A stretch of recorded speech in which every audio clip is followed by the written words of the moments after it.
اگر بیٹا بیٹی دونوں ہیں تو جائیداد کی ڈسٹریبیوشن اس طرح ہوگی کہ بیٹے کو بیٹی سے ڈبل حصہ ملنا چاہیے. بیٹی کو 20 لاکھ مل رہے ہیں تو بیٹے کو 40 لاکھ ملنے چاہیے. یہ قرآن میں واضح طور پر آ گیا. اگر بیٹا نہیں ہے میت کی صرف بیٹیاں ہیں ایک سے زیادہ تو اللہ تعالیٰ نے ارشاد فرمایا فَلَهُنَّ ثُلُثَا مَا تَرَكَ، جو مرنے والے نے جائیداد چھوڑی ہے اس کا 2/3 66.66% ان بیٹیوں کو جائے گا.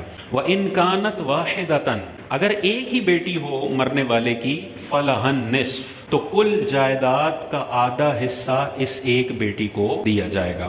ولی ابویہ، اور ماں باپ کے لیے، مرنے والے کے ماں باپ کے لیے، لکل واحد منہما السدس، ماں باپ میں سے ہر ایک کو جائیداد میں سے چھٹا حصہ دیا جائے گا 1/6.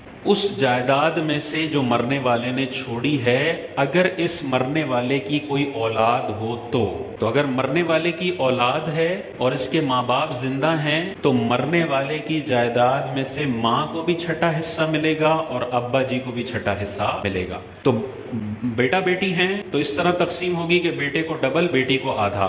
صرف بیٹیاں ہیں تو 2/3 بیٹیوں کو ملے گا. اگر صرف ایک ہی بیٹی ہے بیٹا نہیں ہے تو آدھی جائیداد بیٹی کو ملے گی. اور میت کے ماں باپ بھی ہیں تو اللہ تعالیٰ ارشاد فرماتا ہے اگر اس مرنے والے کی اولاد ہے تو ماں باپ کو ملے گا چھٹا حصہ. یہ میں صرف آیت اس لیے پڑھ رہا ہوں کہ سب کے ذہنوں میں یہ شعور ہو کہ ابا جی کے پیسے اپنی مرضی سے ڈیوائیڈ نہیں کرنے. قرآن میں اللہ تعالیٰ نے واضح آیتیں ذکر کر دی ہیں. یہ نہیں ہوگا کہ ابا جی انتقال کیے چلو بھائی 3 بیٹے 2 بیٹیاں ہیں جائیداد ڈیوائیڈڈ بائی 5.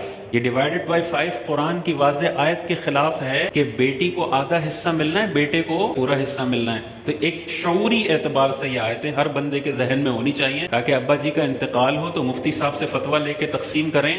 اپنی طرف سے ہوشیاریاں کرنا، یہ ایک بندے کو زیادہ مال دے دے گا اور دوسرے بندے کو کم مال دے دے گا. اور حضور علیہ الصلوۃ والسلام نے ارشاد فرمایا جو کسی کی میراث کو کاٹتا ہے اللہ تعالیٰ جنت سے اس کی میراث کو کاٹ دیتا ہے.